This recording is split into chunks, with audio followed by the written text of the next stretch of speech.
Welcome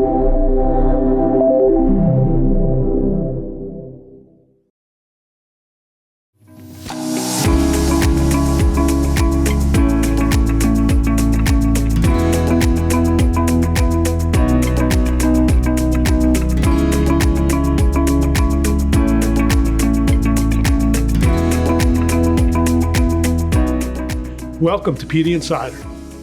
My name is Craig Miller of the Practising Law Institute. This program is part of a series for the PD community to share insights about professional development and the law. Joining me today is Denise Robinson.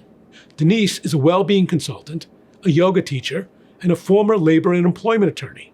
She directs the Still Center, offering cultural assessments, strategic advice, and training for talent development. Before founding her consultancy, Denise directed diversity efforts at O'Melveny & Myers and the International Monetary Fund. With over a decade of experience teaching yoga and meditation, she integrates these practices into her work. Denise is a PLI faculty member and hosts the bite-sized learning series, Mindfulness for Lawyers.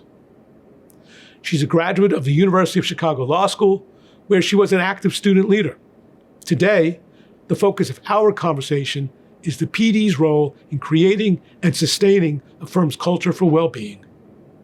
Let's talk about wellness training and support, and the kind of work that you're engaged in.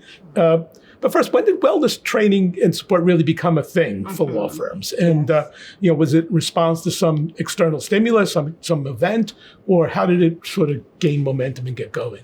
In my view, while there certainly were people and have been probably for a very long time working on the issues that we are still working on in the profession in terms of well-being and wellness, I saw the ABA, the American Bar Association in Hazelden, the Betty Ford Hazelden Foundation study that was published in 2016 as a real catalyst for the well-being movement, if you will, within the legal profession. That study surveyed over 12,000 lawyers, so it was a very large sample, looked at issues of mental health as well as substance use amongst lawyers from a variety of backgrounds, different types of practices, public sector, private sector, et cetera, and really showed that what many people already knew, but we didn't necessarily have the data to support, that lawyers over-index on a lot of issues related to mental health challenges and things like problem drinking, for example. And because of that large sample, with over 12,000 lawyers being involved in this study, it was hard to ignore. That study was followed by what was called then the National Task Force for Lawyer Wellbeing. That organization changed now into the Institute for Wellbeing in Law.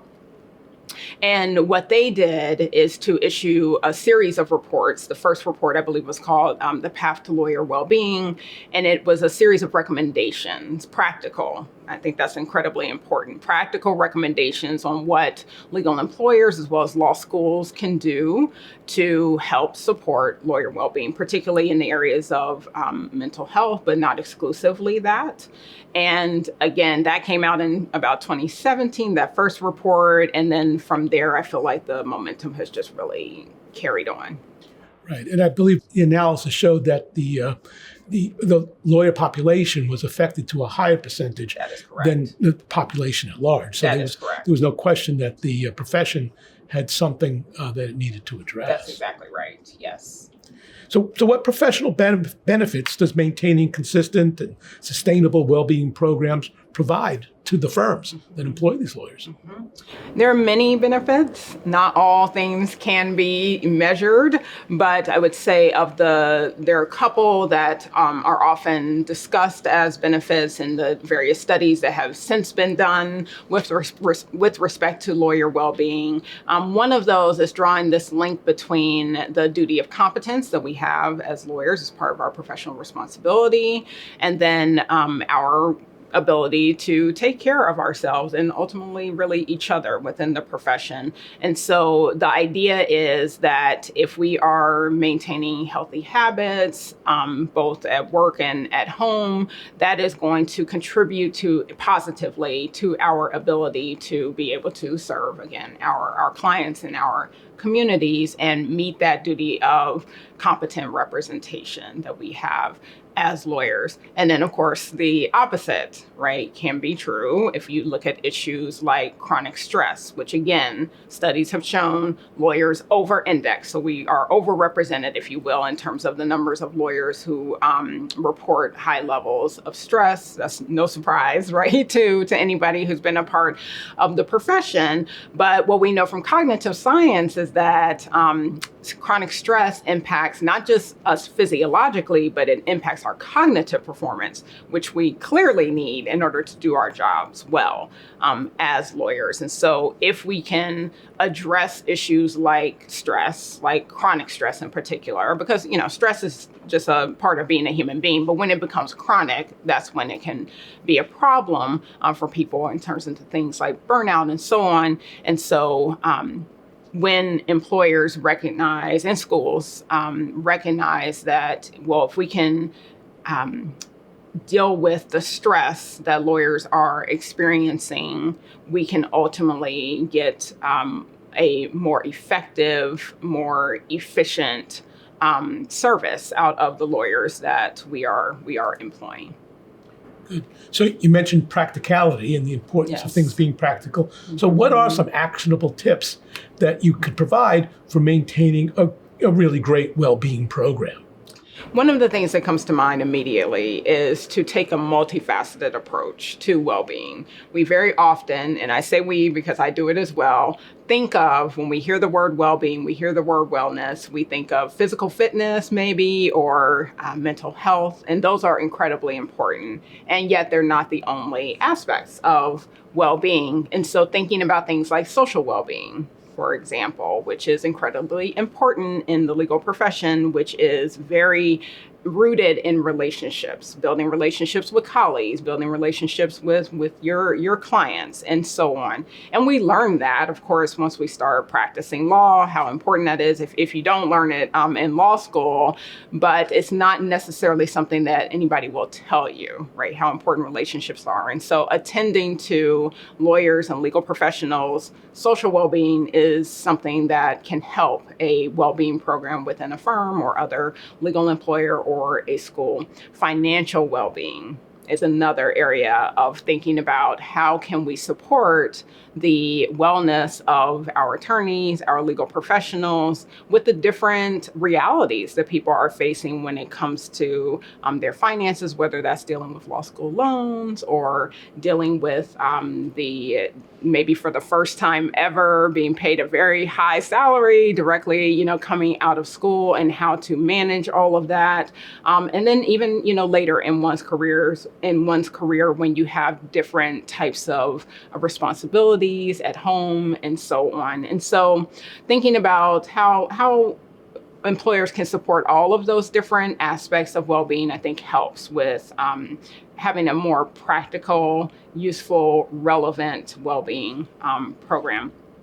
Another actionable strategy is to consider people throughout the organization who can help sort of champion well-being with their colleagues within, I like to say, their sphere of influence. We often think about, and it certainly is important to have leaders talking about issues of wellness or well-being or any other type of talent initiative that an organization is trying to promote. And that is important. And yet, again, it's not the only thing that is going to move people or make people think that, oh, this is an actual credible thing that the firm is trying to do for us. So you also have to think about from the bottom up. Who are the people within the staff who can help influence their colleagues and the staff to think about their own well-being? Who are the people amongst the associates? Who are the folks amongst the partners, and so on? So not just thinking about those at the top, but thinking about throughout the organization who can be the champions to message about well-being. Right, and there are a lot of different personalities, individuals, groups within a law firm. So should PDs differentiate the wellness needs of attorneys from staff, or even within attorneys from partners, between partners and associates? And, how should they look at those differences, and how should they address those differences? That's a great question. And it's something that I have really been challenged by, I will say, having worked inside of a law firm as a diversity professional, and the same kinds of issues come up there with thinking about like employee resource groups, or often referred to as affinity groups, for example. Should they just be for staff? Should they just be for lawyers, and so on? My view over the years has evolved to, let's try to make programming as inclusive as possible and really make that programming center around people's needs and opportunities, and less about people's roles. And so if we're offering a program, let's say, that deals with social well-being, and maybe a particular aspect of it. Maybe it's something like networking, or, how to build relationships with your supervisors, and so on. There are aspects of that are going to be relevant to staff as much as they are relevant to an associate, for example. And so keeping the programs open to people across the different levels, across the different functions, I think is important to, again, signal the inclusion aspect of well-being programming, and then also to truly address the needs that people have, as opposed to kind of segregating by roles in a way that ultimately may not help people in the areas that they are most challenged. Right. And there is a common humanity, and people can learn from each other. Exactly. Yes, that's right. And I think that's an important point. I think often, especially I have seen it within the legal profession in particular, there can be artificial barriers between particularly professional staff and practicing attorneys within legal employer environments that I just think could be improved if people have more opportunities, formal and informal, really, to learn more about each other and find out that actually there's more to, my assistant than I thought of, and vice versa, right? Then my assistant thought of me, for example. And we ultimately can put out a better product deliver a better service for our clients if we're working together more effectively. Great. So how can PDs build and sustain a firm culture around wellness? Mm-hmm. PDs have an important role because PDs are everywhere, at least in my experience, within a law firm setting. Once a person is hired, at least on the attorney side, then almost every aspect of their life cycle within the firm, PD is going to be involved in some way or another, whether it's training, whether it's evaluations, even promotions, and so on. And so I think that while often we don't realize the ways in which people are watching us. And I say us as a former talent development professional. So as a DEI director, I worked alongside with PDs and people working in recruiting and so on. And we don't always realize the ways in which people are watching our own behavior, right? And so when we think about well-being, there's a way in which PDs can attend to their own well-being as a model for what can be done throughout the organization. And I would say in particular, people who are in leadership roles, so your people who are the chiefs, right, within the professional development department and so on, everybody has an important role to play, and especially those in the leadership roles, because not only can they be transparent about what they're working on in terms of their well-being, but they can directly support that of their team. And then that is going to influence how the team is interacting throughout the firm. Right. So it's one thing to talk the talk, and it's another thing to walk the walk. Correct. And to model the appropriate behaviors. Yes. And it's challenging. I certainly don't want to make it sound like it's easy to do. And I think that's important to show as well, that it is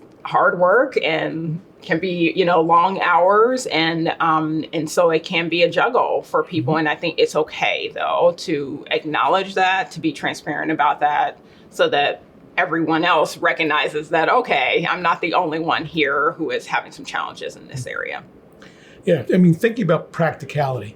So what would be some small changes that an organization can make to improve their culture around well-being? One thing that comes to mind is I've seen a trend where people put their hours of work in their email signature. Yes. Do you see other small, steps that could also maybe have a bigger impact? Absolutely, absolutely. One that comes to mind immediately is to de-emphasize the sort of central role that alcohol can often play in social gatherings within legal workplaces, and to do so with a sort of replacement, if you will, right? If we just take something away that people are used to, people are going to miss it, right? Or at least some of the people will miss it. But to think about, well, what is the reason that we have alcohol so present in our workplace social gatherings? And is it to help people maybe loosen up a little bit so that they can interact with each other? Maybe because, they're not necessarily working together on a project, but we do want to build those relationships, right, within the firm. And if that is the reason, just to give an example, then think about, well, is there some type of activity that we could do or something else that we could do to help engender those connections that doesn't place alcohol at the center? And that's not to say that alcohol is some, terrible thing. And yet, as we talked about earlier, substance use in general, and then problem drinking specifically within the legal profession as compared to other professions, as compared to the general population, is a real challenge within our profession. And so it may seem like not such a big deal, and yet it can have a profound difference, make a profound difference in the experiences that lawyers and legal professionals are really having within the workplace. So that's a big one, I think, that comes to mind. Yeah, and that shouldn't be so hard to execute nowadays. I think, mocktails seem to have become a thing. Absolutely. And a lot of organizations are putting them on the menu That's if right. they do sponsor a social event. So That's right. there's always that possibility. Right. And just thinking about how to kind of help people mix and mingle. I don't know that this is true from a data perspective, but I'm an introvert, and it seems like I meet a lot of them within the legal profession. And so I think that, again, one of the reasons why we do see that central role of alcohol is to, with the idea, I don't know that that's actually true, but the idea that it's going to help people make connections when in fact it actually can have the opposite effect. And so why not get creative about how we can foster connections across maybe even these personality differences, just to use introversion for example. Yeah, well, certainly social anxiety is a thing. Yes. And when you put people together into a situation, and they're not comfortable and they may retreat. That's right. That's right. Yes. I'd like to thank my guest, Denise Robinson of the Still Center, for sharing her insights. Check out her bite-sized learning series, Mindfulness for Lawyers, on PLI.edu. We look forward to you joining us for another edition of PLI's PD Insider. This is Craig Miller of the Practising Law Institute. Thank you, be well, and do great things.